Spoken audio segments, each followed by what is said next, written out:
नमस्कार मित्र आणि मैत्रिणींनो. दहशतवाद आता फक्त बॉम्ब आणि बंदुकीपुरता मर्यादित नाही.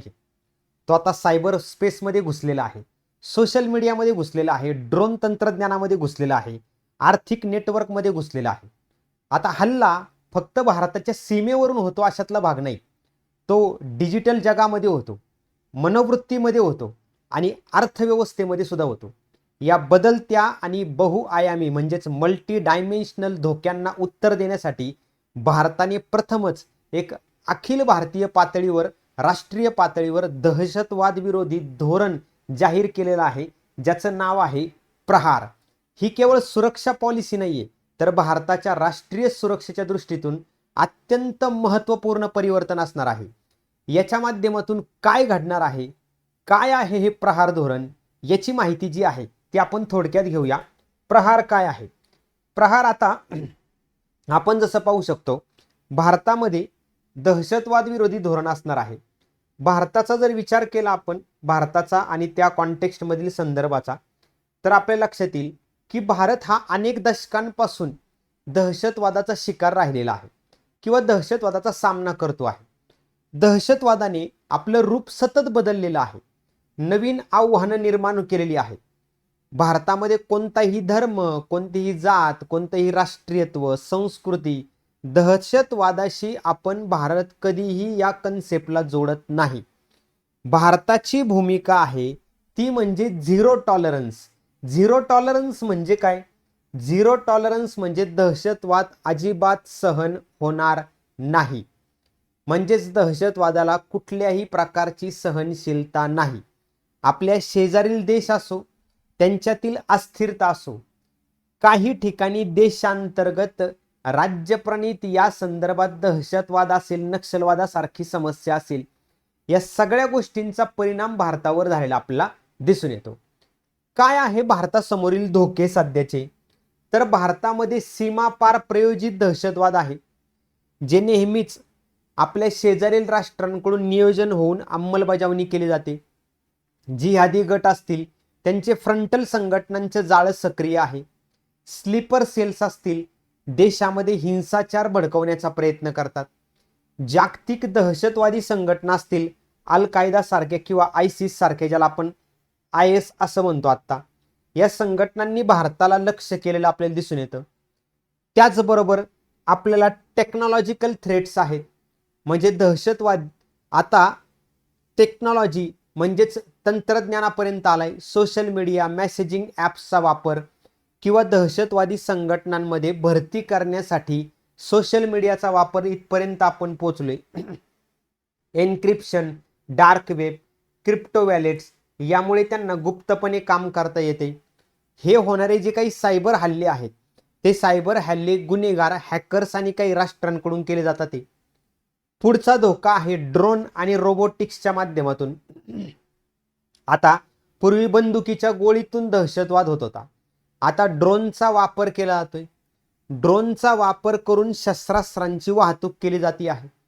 ड्रोनचा वापर करून थेट हल्ला आपल्या देशांवरती करण्याचा प्लॅन केला जातो आहे. पुढचा धोका आहे आपल्याला, तो म्हणजे कुठला? CBRNDED म्हणजेच काय? केमिकल, बायोलॉजिकल, रेडिओलॉजिकल, न्यूक्लिअर, एक्सप्लोजिव्ह आणि डिजिटल. सगळ्या प्रकारच्या माध्यमातून भारताच्या सार्वभौमत्वाला, एकता, एकात्मतेला धोका निर्माण होण्याची शक्यता आहे. आणि यासाठी भारताने प्रथमच मजबूत पाऊल उचललेलं आहे. ते पाऊल म्हणजे काउंटर टेररिझम स्ट्रॅटर्जी, त्याला आपण प्रहार असं म्हणणार आहोत. आणि तो प्रहार ही जी संकल्पना आहे, पॉलिसी, ही 7 स्तंभांवरती आधारलेली आहे. भारताची प्रहार स्ट्रॅटर्जीचा पहिला स्तंभ आहे तो म्हणजे प्रिव्हेन्शन. आपण नेहमी म्हणतो always prevention is better than cure. भारतीय गुप्तचर माहिती आहे. 2 प्रकारच्या गुप्तचर संघटना आहेत. एक आहे रिसर्च अँड ॲनालिसिस विंग आहे, जी भारताबाहेरील गुप्तचर संघटना म्हणून काम करते. इंटेलिजन्स ब्युरो सारखी संघटना अंतर्गत गुप्तचर संस्था म्हणून काम करते. तर भारत गुप्तचर माहितीवर आधारित सक्रिय पद्धतीने दहशतवाद रोखण्याचा प्रयत्न करतो आहे. बरोबर. मल्टी एजन्सी सेंटर आणि JTFI मग या माध्यमातून आपण माहितीची देवाणघेवाण करतो आहे. OGW नेटवर्क आणि दहशतवाद निधी रोखण्यासाठी कायदेशीर कारवाई केली जात आहे. हा आपला पहिला स्तंभ आहे, तो म्हणजे प्रिव्हेन्शनचा, ज्याच्यातून आपण जल, स्थल आणि वायू या तिन्ही सीमा अत्यंत कडक सुरक्षित केलेल्या आहेत. जिथे वीज, रेल्वे, विमानतळ, बंदरं, संरक्षण, अवकाश, अणुऊर्जा सगळ्यांचं प्रोटेक्शन केलं जाईल, प्रिव्हेन्शन केलं जाईल. दुसरा आहे, हल्ला झालाच तर आपल्याला रिस्पॉन्स कडक पाहिजे, म्हणून प्रतिक्रिया. स्थानिक पोलीस हे प्रथम प्रतिसाद देणारे असतात, कारण कुठलाही हल्ला झाला तर पहिल्यांदा first line of defence police असतो आपल्यामध्ये. मग आपण वापरतो NSG मोठ्या दहशतवादी हल्ल्यामध्ये, मुंबईच्या 26/11 सारख्या हल्ल्यामध्ये वापरतो. नॅशनल इन्व्हेस्टिगेशन एजन्सी तपास करते आणि उच्च शिक्षादरामुळे प्रतिबंधात्मक परिणाम होतो. म्हणजेच काय, तर कन्व्हिक्शन रेट जर वाढवला आपण तर गुन्हेगारांमध्ये, दहशतवाद्यांमध्ये दहशत बसते की तर हल्ला करायला नको. तिसरा स्तंभ आहे तो म्हणजे कुठला, तर ॲग्रिवेटिंग कॅपॅसिटीज. आपल्याला क्षमता वाढवायची आहे. ज्या सुरक्षा यंत्रणा त्या अत्याधुनिक झाल्या पाहिजेत, त्यांचं आधुनिकीकरण झालं पाहिजे, बरोबर. ज्यासाठी आपण BPR&D आणि NSG प्रशिक्षण जे आहे, या दोन संस्था प्रशिक्षण देतात, स्पेशलाइज ट्रेनिंग देतात. राज्यांमध्ये कधी कधी काय असतं की दहशतवादी जाळं जे आहे ते मल्टी स्टेट काम करत असतं. म्हणजे ही 4 राज्य असतील तर या भागामध्ये काम करत असतं. त्यामुळे A, B, C आणि D या 4ही राज्यांचं समन्वय असणं आवश्यक आहे. त्यामुळे राज्यांमध्ये एक समान दहशतवाद विरोधी रचना विकसित करण्याचा आपण प्रयत्न करतो आहोत, जेणेकरून काउंटर सोपं जाईल.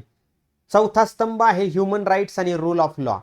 लक्षात ठेवा, कधीही भारताने आज तागायत दहशतवाद विरोधी कारवाई असेल किंवा कुठल्याही प्रकारे, बरोबर, इन्सर्जन्सी विरोधातील कारवाई असेल तर मानवी हक्कांचं उल्लंघन होणार नाही याची काळजी घेतलेली आहे. म्हणून मानवी हक्कांचा आदर जो आहे तो आपल्या माध्यमातून राखला जातो. आता दहशतवाद विरोधी कायदे करताना मानवी हक्कांचा आदर राखला जातो. अनलॉफुल ॲक्टिव्हिटीज प्रिव्हेन्शन ॲक्ट 1967 यासारखे कायदे जे आहेत ते आपल्याकडे अस्तित्वात आहेत, की जेणेकरून आपण रूल ऑफ लॉ जो आहे तो एस्टॅब्लिश करू शकतो. 2023 साली आपण IPC, CRPC, एव्हिडन्स ॲक्ट याला रिप्लेस करून भारतीय न्याय संहिता, भारतीय नागरिक सुरक्षा संहिता आणि भारतीय साक्ष अधिनियम हे नवीन कायदे आणलेले आहेत, बरोबर. यासाठी आपण मजबूत जाळं तयार करतो आहे. न्यायालयीन अपील आणि कायदेशीर संरक्षणाची व्यवस्था आपण केलेली आहे, लीगल प्रोटेक्शनची. हे पाऊल आहे. पुढचा स्तंभ आहे रॅडिकलायझेशन रोखणे. काय आहे, देशातील तरुण हा आपला डेमोग्राफिक डिव्हिडंडचा भाग आहे. तरुणांना जर आपण दहशतवादाकडे वळण्यापासून जर वेळीच रोखू शकलो आणि त्यांचं पुनर्वसन करू शकलो तर दहशतवादाला मोठा आळा बसणार आहे. त्यासाठी प्रत्येक धर्माचे धार्मिक नेते, समुदाय या नेत्यांना सहभागी करून घेतला. तर इवन जेलमध्ये सुद्धा आपण डिरॅडिकलायझेशन कार्यक्रम राबवतोय, की जेणेकरून तुरुंग ही गुन्ह्याचं विद्यापीठ न बनता काय होईल तर पुनर्वसनाचं विद्यापीठ बनेल. दहशतवादाच्या मुळाशी गरिबी आणि बेरोजगारी ही फार मोठी समस्या आहे, की गरीब आणि बेरोजगार तरुणीकडे ओढण्याचा धोका जास्त असतो. म्हणून आपण त्यांना सरकारी योजना ज्या आहेत त्या राबवल्या जाणार आहेत. याला आपण रॅडिकलायझेशन रोखणे असं म्हणतो. दहशतवाद ही एक स्थानिक समस्या नाही तर आंतरराष्ट्रीय समस्या आहे. म्हणून 6वा स्तंभ आपला आंतरराष्ट्रीय सहकार्याचा आहे. MLAT असेल, एक्स्ट्राडिशन असेल, या करारांद्वारे आपण सहकार्य केलं जातं. म्हणजे समजा एखाद्या देशामध्ये दहशतवादी कृत्य झालं आणि ते इतर देशातील काही दहशतवाद्यांनी केलं तर कैदी प्रत्यार्पण असेल, यासाठी प्रोसेस असते मोठी, तर ती प्रोसेस सोपी व्हावी यासाठी कॉपरेशन आपल्याला गरजेचं आहे आंतरराष्ट्रीय पातळीवर. युनायटेड नेशन्समध्ये दहशतवाद्यांना घोषित करण्यासाठी प्रयत्न केले जातात. याच्यामुळे काय होतं की समजा जर एखाद्या देशाच्या काही व्यक्तींना दहशतवादी अशा प्रकारे घोषित केलं तर त्या देशाची आर्थिक मदत रोखली जाते, इतर मदत रोखली जाते, जेणेकरून ते देश त्या दहशतवादाला खतपाणी घालणार नाही. आणि याचा 7वा स्तंभ आहे तो म्हणजे कुठला तर रिकव्हरी आणि रेझिलियन्स. दहशतवादी हल्ल्यानंतर समाजाला पुन्हा उभं करण्यासाठी संपूर्ण समाजाचा सहभाग घेतला पाहिजे. म्हणजे आपण ज्यावेळेस दहशतवादी हल्ला होतो, ज्यावेळेस आपण काउंटर अटॅक करतो, त्यावेळेस बरीचशी हानी झालेली असते. समाज पुन्हा उभा राहणं फार गरजेचं असतं. त्यामुळे समाजाचा सहभाग इथं फार गरजेचा आहे. मग या समाजाचा सहभाग आपल्याला इथं घेऊन रिकव्हरी करायची आहे. त्यासाठी डॉक्टरांची, मानसशास्त्रज्ञांची, NGO म्हणजे स्वयंसेवी संस्थांची आपण मदत घेणार आहे. कारण लोकांचा विश्वास परत मिळवणे हे महत्त्वाचं उद्दिष्ट आहे. या 7 स्तंभांवरती आपल्याला काम करायचं आहे. हे 7 स्तंभ आपल्या प्रहारचे स्तंभ आहे. मग आणखी आपल्याला काय करावं लागेल, आणखी पुढे काय करावं लागेल या संदर्भात? तत्पूर्वी काय करावं लागेल, याआधी आपण प्रहार कोणत्या 7 स्तंभांवरती आधारलेला आहे हे पहिल्यांदा एकदा रिकॅप करूया. पहिला आपला स्तंभ आहे तो म्हणजे प्रिव्हेन्शन, म्हणजे प्रतिबंध. दुसरा जो आपला त्यामागचा स्तंभ आहे तो म्हणजे जर अटॅक झालाच तर रिस्पॉन्स. तिसरा जो स्तंभ आहे आपल्याला की आपला अटॅक म्हणजे आपल्यावर अटॅक झाल्यानंतर आपली जी क्षमता आहे ती क्षमता वर्धन आपल्याला करता आलं पाहिजे, म्हणजे क्षमता वाढवायची आहे. चौथा जो भाग आहे, चौथा स्तंभ आहे, हे सगळं होत असताना ह्युमन राईट्स आणि लॉ याचं कुठल्याही प्रकारचं उल्लंघन होता कामा नये हे लक्षात घ्यायचं आहे. बरोबर. पाचवा आहे आपला प्रयत्न तो म्हणजे तरुणांचं जे रॅडिकलायझेशन जे आहे ते रॅडिकलायझेशन थांबलं पाहिजे, जेणेकरून दहशतवादाचं कंबरडच मोडेल. त्यानंतर आपल्याला हा दहशतवाद आंतरराष्ट्रीय सहकार्य जे आहे ते सहकार्याच्या माध्यमातून आपण त्याला काउंटर करण्याचा प्रयत्न करणार आहोत. आणि 7वा स्तंभ आहे रिकव्हरी म्हणजेच पुनर्वसन. या 7 स्तंभांवरती आधारित या संदर्भात आपल्याला काम करावं लागेल. आता आपल्याला पुढे जाऊन काय करायचं आहे? केवळ धोरण आखून जमणार आहे का? तर नाही. पहिली गोष्ट आपल्याला वे फॉरवर्ड करायचं आहे, म्हणजेच नवीन तंत्रज्ञान आणि आव्हानानुसार कायद्यात सुधारणा आवश्यक आहे. कारण दहशतवादी आता नवनवीन तंत्रज्ञानाचा वापर करत आहेत, तर त्या प्रत्येक तंत्रज्ञानाला काउंटर करून देशाची सुरक्षा प्रायोरिटी बेस ठेवणं गरजेचं आहे. इमर्जिंग चॅलेंजेसला लीगल अमेंडमेंट्स गरजेचे आहेत, ते आवश्यक आहे. पुढे आहे FIR पासून खटल्यापर्यंत. FIR नोंद होते, बरोबर. त्यानंतर प्रायमरी चौकशी चालू होते, त्यानंतर चार्जशीट दाखल होते, त्यानंतर कोर्टामध्ये खटला जो आहे तो चालू होतो आणि मग प्रोसिडिंग्स झाली की मग अंतिम निकाल लागतो. तर legal expert should be involved from FIR registration to prosecution. आता काय होतं की जर याच टप्प्यावरती चुकलो आपण तर प्रॉब्लेम असा होतो की सगळा टप्पा चुकत जातो. त्यामुळे जे काही लीगल एक्सपर्ट आहेत ते लीगल एक्सपर्ट FIR ची नोंद करण्यापासून ते प्रोसिक्युशन पर्यंत म्हणजेच खटल्यापर्यंत सगळे कायदेशीर तज्ञ असणार आहेत आणि ते आपल्याला मदत करणार आहेत, म्हणजेच सिस्टीमला मदत करणार आहेत.